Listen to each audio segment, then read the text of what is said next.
few days ago that we have an accident also in Benua, Pelabuhan. And that so is that related to the Mount Agung eruption in that kind of the situation? And then is that related also to human, to us, because we did something bad actually, like in politics there is so much many people. No, bad you are trying to throw the problems to somebody else because you are not a politician, so you want to blame the politician. You see, this is the human mind. We always want to find a scapegoat. This thing has happened, must be connected with somebody, something. And since you are not politicians, so it's very easy for you to pinpoint, the politicians must have done something wrong, and therefore the mount is erupting. Is that so? So I mean, not only politician, but also criminal, and you're not many criminal. things. What about you? What have you done wrong to cause the eruption? Don't talk about politicians, don't talk about criminals. What have you done wrong so that the mount is erupting?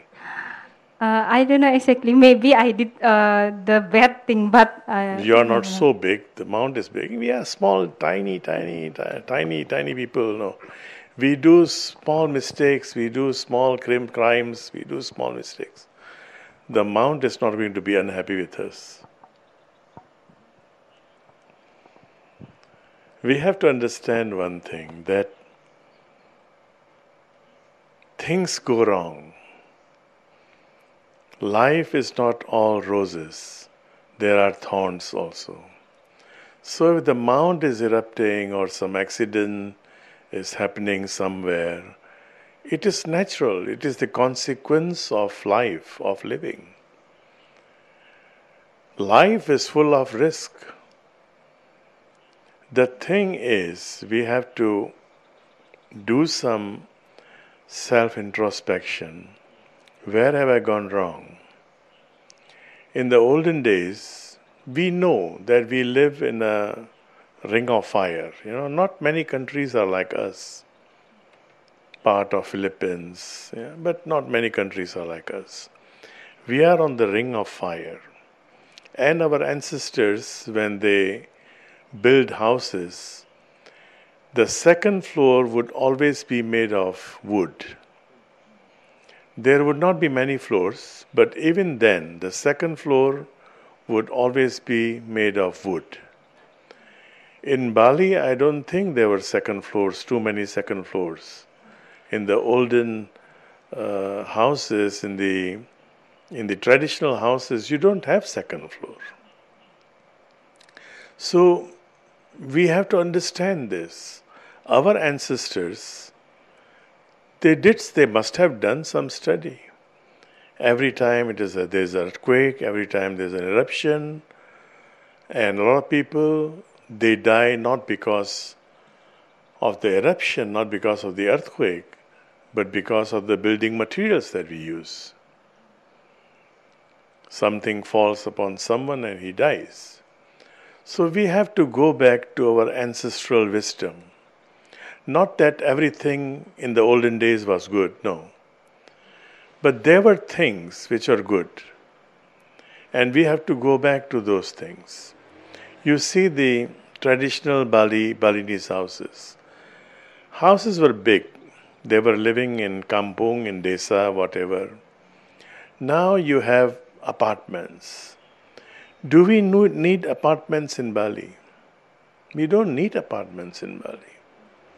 We have to limit people coming into Bali. And it is possible. Not everybody should come to Bali just like, okay, of course. Tourist camp, you can come here to stay for some time. You can come for jalan-jalan. But so many shops in Bali, so many malls. We don't need all those things. We don't need all those things. Bali is a small isle. It's not even an island. It's an isle, a small isle. And we already have now like 4, 5 million, 6 million people living here at one time. It's too much already. So we have to control that.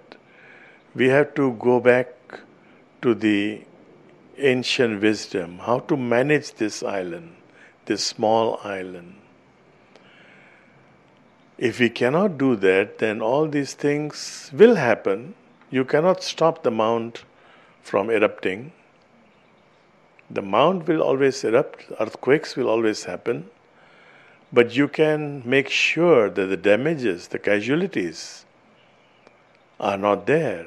Even the damage is there, casualties are not there.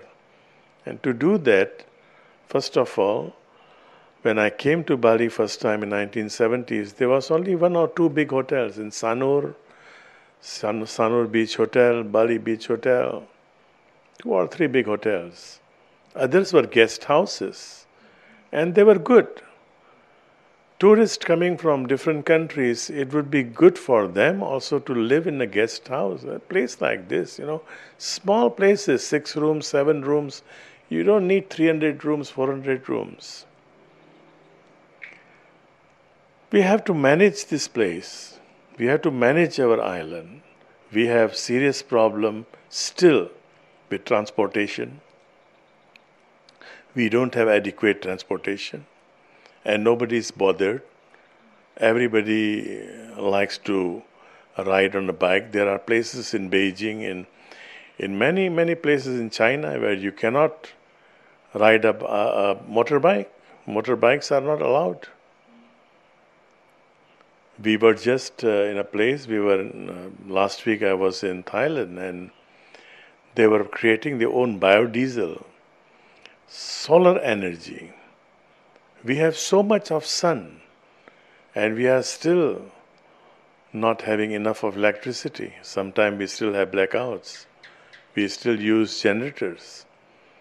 We should turn to solar energy. So we have to rethink about life on this isle. Spirituality is not just singing bhajan, meditation, but after meditation, after all this, we become more caring towards environment, caring towards each other. We try to save this beautiful isle. Look at the number of pubs and bars. We don't need all those things. You see, I've been always saying, the best books on Bali were written before 1960s, 70s in the foreign languages. We are not even inviting right kind of tourism. I'm afraid to say this, but we are not even inviting right kind of tourism. All of a sudden, after Eat, Pray and Love, everybody comes to Ubud, and the price of land here goes up. Everybody wants to sell their land because the price is going up. Now all of a sudden the price is dropping. Now, Eat, Pray and Love was a curse to Ubud. It's not a blessing, it's a curse. Remember the one who was playing there was Julia Roberts? She became Hindu not in Bali. She became Hindu in India. She could not find the answers she was looking for in Bali. She found them in India. Not that I'm a great fan of India. No, India is becoming materialistic also. But we cannot supply what we have here. We are proud of being Hindu here, but we could not even appease, we could not even supply, deliver things to Julia Roberts, who was here, who was in Ubud, living here for 1 week or so during the shooting of the movie. And what have we done is everybody is looking for shaman, everybody is looking for magic wand, everybody is looking for Harry Potter. You want someone to solve all your problems. Nobody can solve your problems. You have to solve your problems yourself.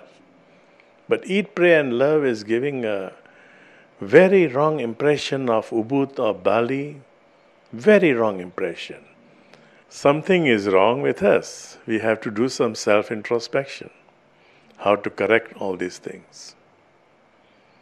The mount will still erupt, but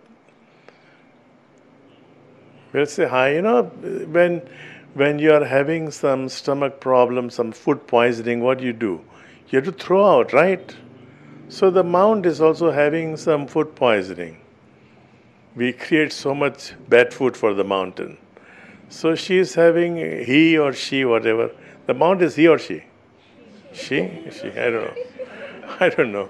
So she is having some food poisoning and she has to throw it out. I mean, it's natural. You cannot tell, hey, mount, you stop, don't throw out, She is suffering. She is throwing out. It's good. If you are suffering and you go to doctor, the doctor says, no, you don't throw out. You cannot. You have to throw out, That's natural thing. Don't pay so much attention to all those. Don't connect. Something is happening in Banova, accident, mount, this, politician. You're connecting things, You're connecting too many things. We have to disconnect things. You connect everything, you become mumbo jumbo. Then you cannot solve the problem. But small thing you can solve. Small problems you can solve. Big problems, you connect everything, cannot. Becomes world war. Cocokology, yes.